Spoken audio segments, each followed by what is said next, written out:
आदरणीय मुख्यमंत्री जी, हम पत्रकारों को भी सुरक्षा दे ही दीजिए।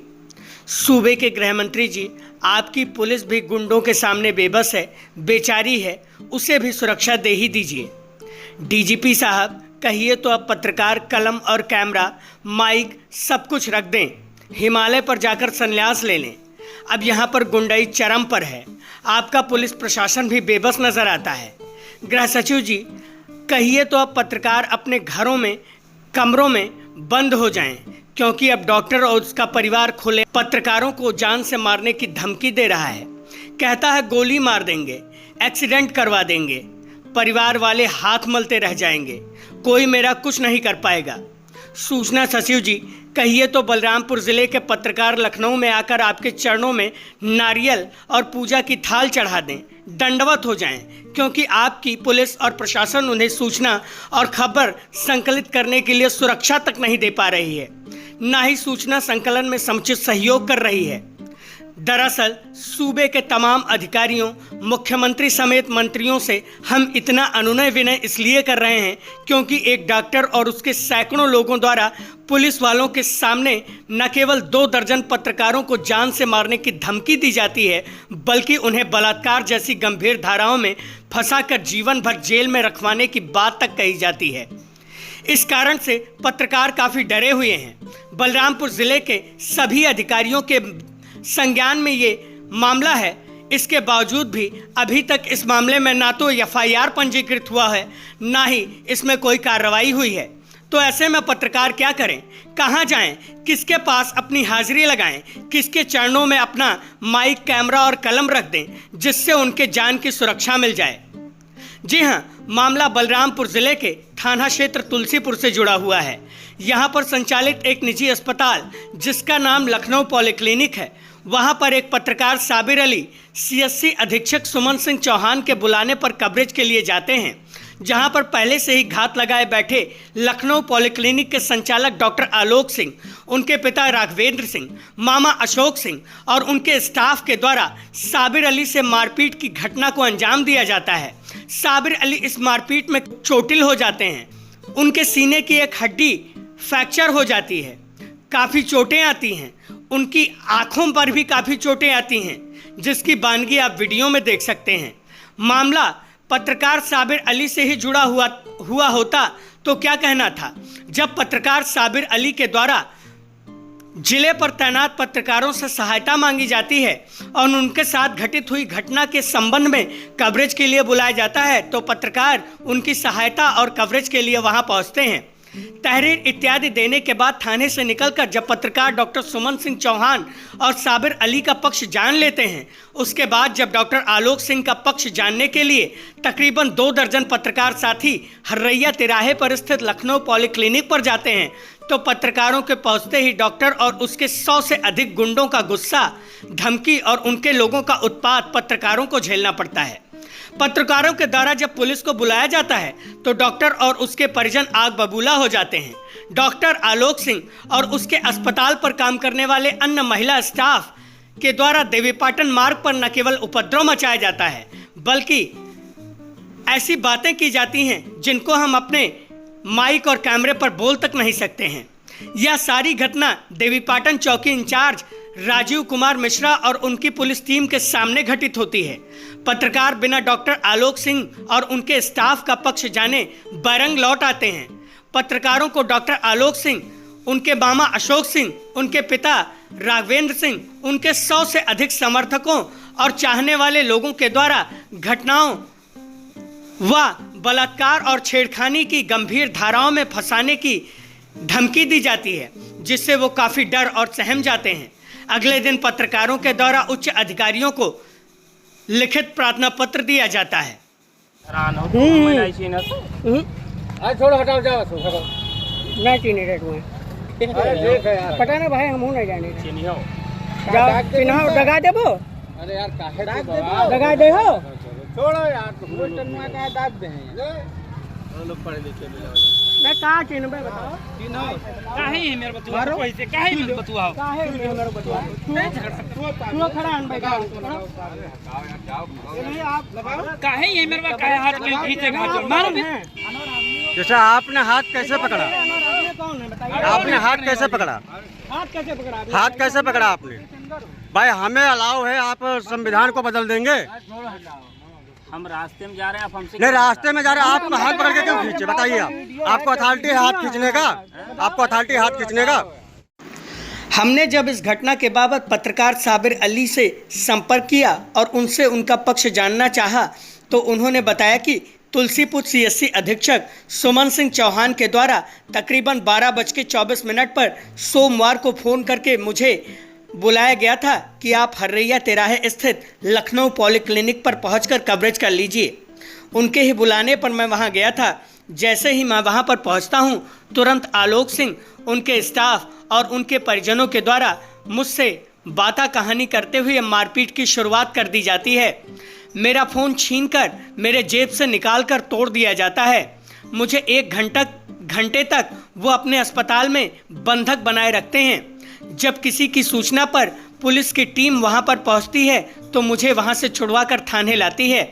तहरीर इत्यादि की कार्रवाई को शुरू किया जाता है। साबिर अली ने बताया कि डॉक्टर आलोक सिंह और उनके परिजनों के द्वारा न केवल मुझे जान से मारने की धमकी दी गई है, बल्कि छेड़खानी और बलात्कार जैसे गंभीर धाराओं में फंसाने की धमकी भी दी जा रही है। साबिर अली ने कहा कि आलोक सिंह और उनके परिवार से मुझे काफ़ी भय व्याप्त है, वह मेरी हत्या तक करवा सकते हैं। सुनिए पत्रकार साबिर अली ने पत्रकारों से बातचीत में क्या क्या बताया। वहाँ पर क्यों गए थे और क्या कारण था और क्या घटना हुई वहाँ पर? दरअसल हम घर पे थे तो सामुदायिक स्वास्थ्य केंद्र अधीक्षक डॉक्टर सुमन सर का फ़ोन आया, सुमन सिंह चौहान का, कि हर्रैया तिराहे पे लखनऊ पॉलीक्लिनिक पे हम कुछ जांच करने जा रहे हैं तो थोड़ा आ जाइए, कवर कर लीजिए। तो मैं पहुंचा वहाँ पे, हमने फ़ोन किया तो डॉक्टर साहब ने फ़ोन रिसीव नहीं किया। तो मैं लखनऊ पॉलीक्लिनिक के सामने वहाँ जैसे ही पहुँचा तैसे ही डॉक्टर आलोक और उनके जो है सारे स्टाफ के लोग हमारा मोबाइल तुरंत छीन लिए और तोड़ ताड़ दिए उसको। उसके बाद में हमको मारे पीटे, सर पे चोट लगी है, आँख पे भी जो है किसी से जो है दबा दिया है हाथ वाथ से, और सीने पे जो है कस के मारा है जी। हमारे ऊपर जानलेवा हमला किया गया है। इसके लिए कोई एक तहरीर तरीके दी? से आपके ऊपर जानलेवा हमला हुआ, इसके लिए आपने कोई तहरीर दी? हाँ, हमने जो है थाने पे तहरीर दी है। हाँ, डॉक्टर आलोक सिंह आपको क्या घटना के बाद मिले फिर? डॉक्टर आलोक सिंह वहीं मौजूद थे, वो हमको जो है तमाम तरीके से धमकी दिए कि तुमको मैं 376 में फंसा दूंगा, छेड़खानी में फंसा दूंगा, ऐसी वैसी बातें कर रहे थे वो। हमने कहा सीसीटीवी कैमरा आपके पास लगा हुआ है, हमारा कोई दोष होगा तो मैं दोषी हूँ, तो क्या कुछ जो भी कर घटना लीजिए। हुई, 1 घंटा हमको बंधक बनाए रखा उन्होंने, हाँ। हमारा मोबाइल छीने रखा, हम फिर कहीं आप कॉल नहीं छूटे कर कैसे? पाए। वहाँ से छूटे कैसे आप? अब वो पुलिस वहाँ पे पहुँची, उन्होंने बुलवाया या किसी पब्लिक ने बुलवाया, तब पुलिस हमको वहाँ से निकाली है पुलिस ने आपको खुद, पुलिस जी। यहाँ तुलसीपुर थाने की पुलिस आपको निकाल के लाई? जी। क्या एसएचओ खुद मौके पे गए थे? नहीं, एसोचे नहीं थे, लेकिन वो कस्बा इंचार्ज थे और 2 कांस्टेबल थे सर जी। अच्छा, डॉक्टर आलोक सिंह ने आपको क्या क्या धमकी दी? उन्होंने धमकी दी है कि तुमको जो है जान से मरवा देंगे और 376 का और लड़की छेड़खानी केस में फंसा देंगे, ये वो पत्रकारिता भूल जाओगे, तमाम तरह की धमकियाँ दी हैं। अब आप क्या चाहते हैं पूरे मामले पे? हम यही चाहते हैं कि न्याय हो और जिस तरह जो है उस अस्पताल में जो है मरीजों का दोहन होता है वो बंद होना चाहिए। मामले की जानकारी के लिए डॉक्टर सुमन सिंह चौहान से संपर्क किया तो उन्होंने हमें बताया कि गुलेरिया हिसामपुर में डायरिया का रोग फैला हुआ है, जिस कारण से वहां पर 2 बच्चों की अचानक से मौत हो गई थी। एक बच्चे की मौत डॉक्टर आलोक सिंह के अस्पताल में इलाज के दौरान हुई थी, ऐसा हमें पता चला था। उसी की जांच के लिए मैं लखनऊ पॉलीक्लिनिक गया हुआ था। जब मैं लखनऊ पॉलीक्लिनिक में घुसा तो वहां पर डॉक्टर आलोक सिंह के स्टाफ का कोई व्यक्ति एक मरीज को प्लास्टर बांध रहा था। जब मैंने ऐसा करता देखा तो मेरे साथ गए अटेंडेंट से कहा कि इसकी फ़ोटो ले लीजिए। जब वह फ़ोटो लेने लगा तो उन्होंने उसका मोबाइल छीन लिया और गाली गलौज करने लगे। तभी मेरे पास पत्रकार साबिर अली जी का फ़ोन आ गया। उन्होंने मुझसे कहा कि वो मुझसे मिलना चाहते हैं। मैंने उन्हें वहीं पर बुला लिया। पत्रकार साबिर अली जैसे ही वहां पर पहुंचे, तुरंत मैं समझ भी नहीं पाया और डॉक्टर आलोक सिंह और उनके परिजनों से बाता कहानी शुरू हो गई। फिर वह लोग पत्रकार साबिर अली के साथ मारपीट करने लगे और भिड़ गए। सुनिए डॉक्टर सुमन सिंह चौहान, जो कि सामुदायिक स्वास्थ्य केंद्र तुलसीपुर के अधीक्षक हैं, उन्होंने मामले की जानकारी देते हुए हमें क्या क्या बताया।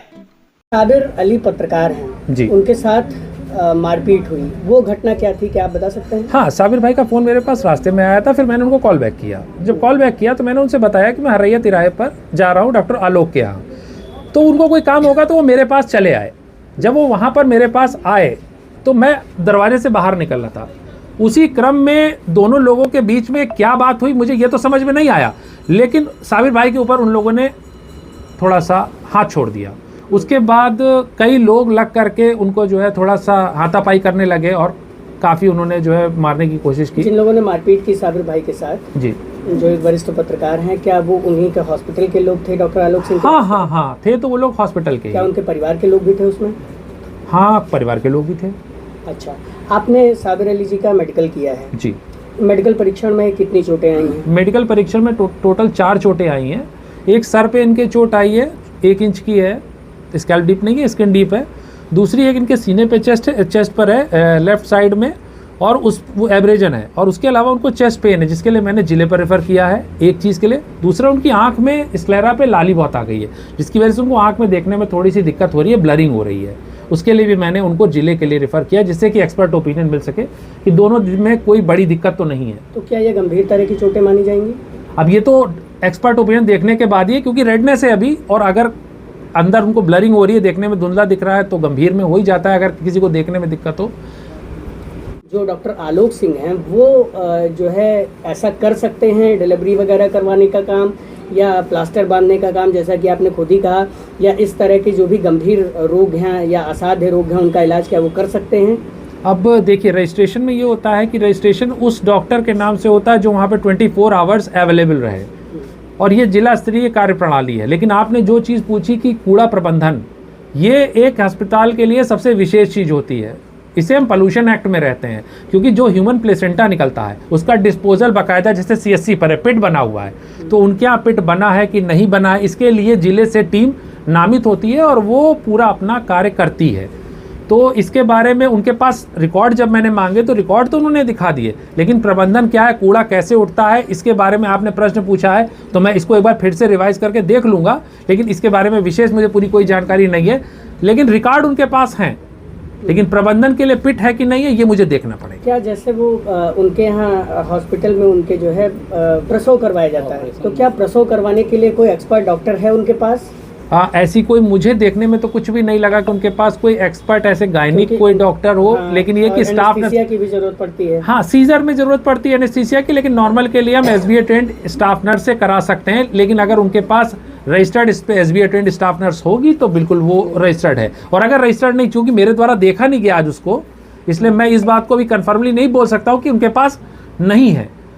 लेकिन उसके लिए SBA ट्रेंड स्टाफ नर्स या डॉक्टर होनी चाहिए, एनेस्थीसिया प्लस उसके लिए सर्जन MS होना चाहिए, गायनिक सर्जन होना चाहिए। आपने खुद कहा कि जो है प्लास्टर उनके यहाँ हो रहा था, तो क्या वो प्लास्टर कर सकते हैं? ना, बगैर ऑर्थोपेडिक सर्जन के कोई नहीं कर सकता।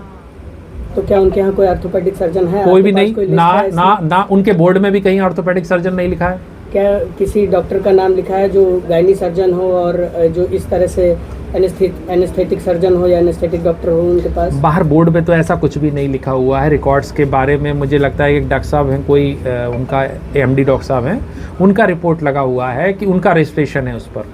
बाकी तो जिले वाले ही, ACMO सर ही हमारे या CMO सर ही बता सकते हैं इसके बारे में, क्योंकि रजिस्ट्रेशन उनके स्तर से ही होता है। इस मामले पर जब हमने डॉक्टर आलोक सिंह और उनके हॉस्पिटल के स्टाफ के लोगों से बात करने और उनका पक्ष जानने के लिए कोशिश किया और वहां पर पहुंचे तो वह लोग मारपीट पर उतारा हो गए। पहुंचते ही उन्होंने पत्रकारों से बदसलूकी और बदतमीजी शुरू कर दी। गाली गलौज करते हुए तरह तरह की वह लोग धमकियां देने लगे, इसलिए हमें उनका पक्ष नहीं मिल सका है। खैर, इस मामले में पुलिस ने पत्रकारों से 48 घंटे का जांच के लिए समय मांगा था, जो पूरा हो चुका है। अब देखना है कि पुलिस इस मामले में क्या कार्रवाई करती है। खैर, अगर सूत्रों की माने तो डॉक्टर आलोक सिंह की डिग्री भी कहीं न कहीं संदेहास्पद नजर आती है। इसके साथ ही उनके अस्पताल में तमाम तरीके के गलत कार्य भी किए जाते हैं। बिना स्पेशलाइज्ड डॉक्टरों के न केवल गर्भवती महिलाओं की डिलीवरी की जाती है, बल्कि हड्डी रोगों का उपचार इत्यादि भी किया जाता है। इसके साथ ही एपिडेमिक बीमारियों का उपचार इत्यादि भी उनके हॉस्पिटल में बिना किसी रोक टोक के किया जाता है। बताया तो यहाँ तक जाता है कि तकरीबन 15 दिन पहले ही उनके हॉस्पिटल को सीएमओ के कार्यालय के द्वारा रजिस्टर किया गया है। इसके साथ ही फायर सेफ्टी, मेडिकल कूड़े का निस्तारण, निष्कास की समुचित व्यवस्था इत्यादि सेफ्टी व अन्य नॉर्म्स को भी धता बताते हुए इस अस्पताल को संचालित किया जा रहा है, जिसकी संपूर्ण जांच के लिए पत्रकारों ने लिखित प्रार्थना पत्र जिला अधिकारी, पुलिस अधीक्षक व मुख्य चिकित्सा अधिकारी को दिया है। अब देखना होगा कि मुख्य चिकित्सा अधिकारी समेत जिले के अन्य तमाम आला अधिकारी इस मामले में क्या रुख अपनाते हैं और क्या पीड़ित पत्रकार साबिर अली के साथ साथ उनके खबर के कवरेज करने के लिए गए लगभग 2 दर्जन पत्रकारों को जिला प्रशासन और उत्तर प्रदेश की वर्तमान सरकार न्याय दिलवा पाती है या नहीं।